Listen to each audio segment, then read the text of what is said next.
Hi ඔයගොල්ලන් හැමෝම මගේ YouTube channel එකට ආදරයෙන් පිළිගන්නවා. ඉතින් අද මම හදන්න යන්නේ කිරිපුඩු පූජාවක් තමයි බුදුහාමුදුරුවන්ට කැලණි පන්සලට තමයි මම මේක පූජා කරන්න හිතාගෙන හැදුවේ. ඉතින් මේකේ සුවඳල් හාල් ගත්තා. එතකොට අඹේවල ෆ්‍රෙෂ් මිල්ක් එක ගත්තා. එතකොට සුල්තානා කජු බටර් මී පැණි හකුරු ඒ වගේම කරදමුගු කරාබු නැටි රටඉඳි ඒ ටික තමයි ගත්තේ. අලුත් භාජනයක් ගත්තා. ඒ කියන්නේ මැටි මුට්ටියකුත් හැන්දකුත් ගත්තා. ඒ දෙකම මම හොඳට හෝදලා පිරිසිදු කරලා ඊට පස්සේ මම මේ හාල් ටිකත් හේදුවා. හේදුවේ තැඹිලි වතුර වලින්මයි. ඊට පස්සේ තැඹිලි වතුර ටික එකතු කරලා තමයි මම මේ හාල් ටික තැම්බෙන්න දැම්මේ. ඒකටම මම ෆ්‍රෙෂ් මිල්කුත් ටිකක් එකතු කරා. මේ විදියට ඒ ටික හොඳට කවලම් කරගන්නවා. මේකට අවශ්‍ය වෙන දේවල් මම ඔයගලන්ට කියන්නම් ඉස්සරහදීත් මම මේ වීඩියෝ එක කරන ගමන්ම. එතකොට ඔයගලන්ට තවත් මතකයේ රැඳෙන හින්දා. මේ හාල් හොදන්න ඕනේ අනිවාර්යයෙන්ම තැඹිලි වතුර වලින්. මොකද දිය නුමුසු කිරිබතක් තමයි හදන්නේ. බුදුහාමුදුරන්ට පූජා කරන්නේ. ඒ හින්දා වතුරවත් ලුණුවත් අපි එකතු කරන්නේ නැහැ මේ කිරිබත් එකට. කිරිපිඩු සුජාතා සිටුතුමෝ කිරිපිඩු පූජා කරපු විදියට තමයි අපිත් පූජා කරන්න ඕනේ. ඉතින් ඒකට අපි ඒ දේවල් අතහැරලා දිය නුමුසු කිරිබතක් විදියට ලුණුත් දිය වතුරත් එකතු කරන්නේ නැතුව තමයි මේක හදන්නේ. ඉතින් ඒකයි හාල් හොදන එක ඉඳන්ම අපි තැඹිලි වතුර වලින් පාවිච්චි කරන්නේ. ඉතින් දැන් මේක වීඩියෝ එක දික් වෙන හින්දා මම ටිකක් මේක ස්පීඩ් දාලා තියෙන්නේ. දැන් මේකේ හාල් එකේ බාගෙට වගේ තැම්බිලා තියෙනවා. මේ තැම්බෙන වෙලාවේදී අනිවාර්යයෙන්ම මේ හොඳට කවලම් කරන්න ඕනේ. ඒ වගේම කියන්න ඕනේ ඔයගොල්ලෝ මේක හදනකොට හිස් ආවරණයක් ඒ වගේම මුඛ ආවරණයක් අත හොඳට හොදගෙන හොඳට පිරිසිදු වෙලා හොඳ ඇඳුමක් ඇඳගෙන තමයි සුදු පාට ඇඳුමක් නම් වඩා සුදුසු. ඒ විදිහට තමයි මේ කිරිපිඩු පූජාවට අපි ලෑස්ති වෙන්න ඕනේ. ඉතින් ගොඩක් ශ්‍රද්ධාවෙන් කරන දෙයක් නේ. ඉතින් දැන් මම මේකට කජු එකතු කරා. මේ කජු ඔයගලන් කිරිපිඩු ප්‍රමාණයට කජු එකතු කරගන්න. ඊට පස්සේ අපි මේකට අනිත් ද්‍රව්‍යත් එකතු කරගන්න ඕනේ. මම එකතු කරන ගමන් කියන්නම්. මම මෙතන කරදමුංගු එකතු කරා. ඒ වගේම අපි මෙතනට කරාබු නැටි ඒවත් එකතු කරගන්න ඕනේ. කරදමුංගු එකතු කරනකොට පොතු ඉවත් කරලා එකතු කරගන්න. පුළුවන් නම් තලලා ගත්තත් ඒක වඩාත් සුදුසුයි. ඉතින් මම තව කජු ටිකක් එකතු කරා. මේ බත් එක තාම සම්පූර්ණයෙන්ම ඉදිලා නැහැ. බාගෙට තැම්බෙනකොට තමයි මේ දේවල් එකතු කරන්නේ. ඉතින් රටඉඳි ඇට ඉවත් කරලා පොඩියට කපලා තමයි මේ තියෙන්නේ. ඉතින් රටඉඳි එකතු කරගන්න ඕනේ. ඒ වගේම හකුරුත් හීනයට පිහියෙන් ලියාගෙන ඒ ටිකත් අපි එකතු කරගන්න ඕනේ. අපි ඉස්සරහට එකතු කරගමු. එතකොට ඒ වගේම වියලි මිදි මම එකතු කරගත්තා. තව එකතු කරගමු. මේකට අපි වියලි මිදි ඒ වගේ සරස ගන්නත් ඉතුරු කරගෙන එකතු කරගන්න. ඉතින් මම ගොඩාක් ආසාවෙන් තමයි මේක කරේ. ගොඩාක් උදේ පාන්දර මම මේ 4ට විතර නැගිටලා තමයි මේ හදන්නේ. ඊට පස්සේ බටර් එකතු කරා. බටර් කෑල්ලක් මේකට කපලා දාන්න එක දිය වෙනම. ඉතින් මේකට ඇපලුත් මම සරසන්න ගන්නවා. මම දැන් ඔය කියපු ඉන්ග්‍රීඩියන්ට්ස් 12 එකතු කරන්න අනිවාර්යයෙන්ම ඔයගොල්ලෝ හදනකොට. මම ආයෙත් මතක් කරන්නම්. කරදමුංගු කරාබු නැටි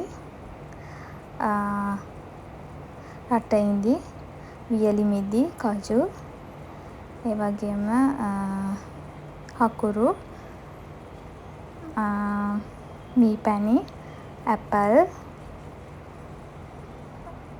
ෆ්‍රෙෂ් මිල්ක් තැඹිලි වතුර සහල් මම හිතනවා ඔක්කොම කිව්වා.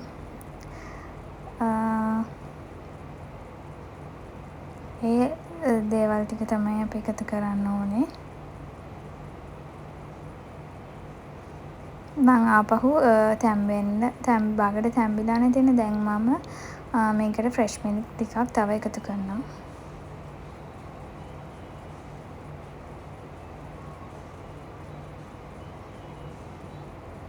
මේක අඩි ඇල්ලක් නැති වෙන්න හොඳට කවලම් කරන්න ඕනේ දිගටම.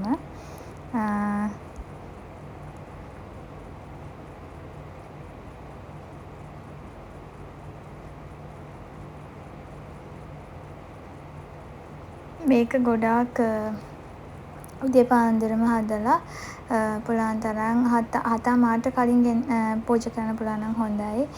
හොඳයි නෙමෙයි අනිවාර්යෙන් පූජා කරන්න ඕනේ 7:00 කලින්. ඉතින් ඔයගලන්ට 6ට ඒ වගේ වෙලාවට පුළුවන් නම් ඒත් 6ට කලින් ඒ වගේ හොඳයි. ඉතින් මං හදලා ඉවරයි. මං දැන් වීඩියෝ එකට පෙන්නන්න මං හදලා ඉවරනහම කොහොමද කියලා මම මේ වගේ පාත්‍රයක් තමයි ගත්තේ. ලොකු පාත්‍රයක් ගත්තා. මොකද මං හිතේ තියෙන විදියටම පූජා කරන්න තමයි හිතේ තිබ්බා ලොකු ඉරබුඩු පූජාවක් කරන්න. ඉතින් මං ටිකක් ලොකු පාත්‍රයක් ගත්තා. ඉතින් ඒ ප්‍රමාණයට මං හදාගත්තේ. ඉතින් මම ලස්සනට ඒ ටික හැන්දෙන් එකතු කරගන්නවා මේ පාත්‍රයට. ඉතින් මේ විදියට ලස්සනට හැන්දෙන්ම තුනී කරගන්න හැඩයට. ඉතින් ගොඩාක් සතුටුයි මට මේ වගේ දෙයක් කරන්න පුළුවන් වුණ එකට. මම මේකට ගොඩාක් ලෑස්ති වුණා. ඇත්තටම මේ අවශ්‍ය අමුද්‍රව්‍ය හැමදේම මැටි භාජන ඒවා ඔක්කොම ලෑස්ති කරලා ගොඩාක් මම මීට කලින් කරන්න හිටියට මම ඇත්තටම ඒක ගැන දැනන් හිටියේ නෑ කොහොමද හදාන්න ඕනේ කියලා. ඉතින් මම වීඩියෝස් බලලා එහෙම තමයි මමත් ඉගෙන ගත්තේ. ඉතින් අවශ්‍යම දේවල් කියලා තිබුණු දේවල් එකතු කරලා මම මේ විදියට ලෑස්ති වුණේ. ඉතින්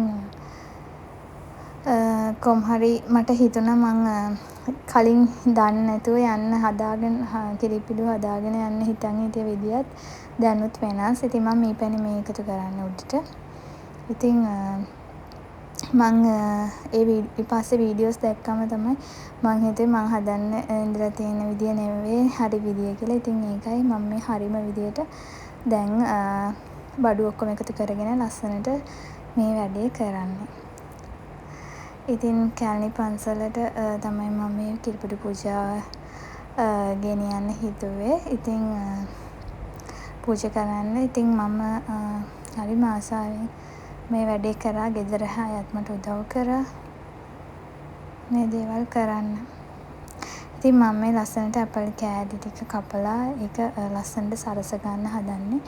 අපි ලස්සනට මේක පිළිගන්වන්නත් ඕනේ. ඉතින් ඒ හින්දා මේ විදියට මට හිතෙන විදියකට තමයි මම මේක සරස ගන්න. ඉතින් ඔයගොල්ලන්ට කැමති විදියකට මේක ලස්සනට කජු වලින් උදරස් පලන් ඒ වගේම ඇපල් ඒ දේවල් වලින් සරස ගන්න පුළුවන්. ඉතින් ඔයගොල්ලොත් මං හිතනවා මේ වගේ දෙයක් ගොඩාක් ආසාවෙන් කරයි කියලා. අනිවාර්යයෙන්ම මේ වීඩියෝ එක බලලා ඔයගොල්ලෝ ඒ දෙයක් කරනවා නම් ඒක මටත් ලොකු සතුටක්. ඉතින් මමත් මේ පළවෙනිම වතාවට තමයි මෙහෙම දෙයක් කරේ. ඉතින් ඒකෙන්ද හරිම සතුටුයි. මේ මම ලස්සනට වෙලාව අරගෙන මේ මට මේක දැන් සරසන්නත් වෙලාව මදි. ඒ වුණාට මම මේ පුළුවන් තරම් ඉක්මනට ලස්සනට සරසනවා කියලා හිතුවා. ඉතින් ගොඩාක් ආසාවෙන් තමයි මම මේ වැඩේ කරන්නේ. ඉතින් කිව්වත් වගේ ඔයගොල්ලෝ හොඳම දේවල් මේකට එකතු කරගන්න. දැන් අර මම ගෙදර තිබුණු වියලි මිදිහෙම ගෙදර තිබ්බා.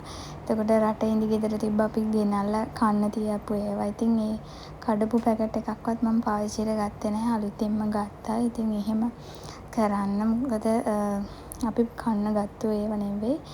අලුතින්ම අරගෙන තමයි ඒ දේ පූජා කරන්න ඕනේ.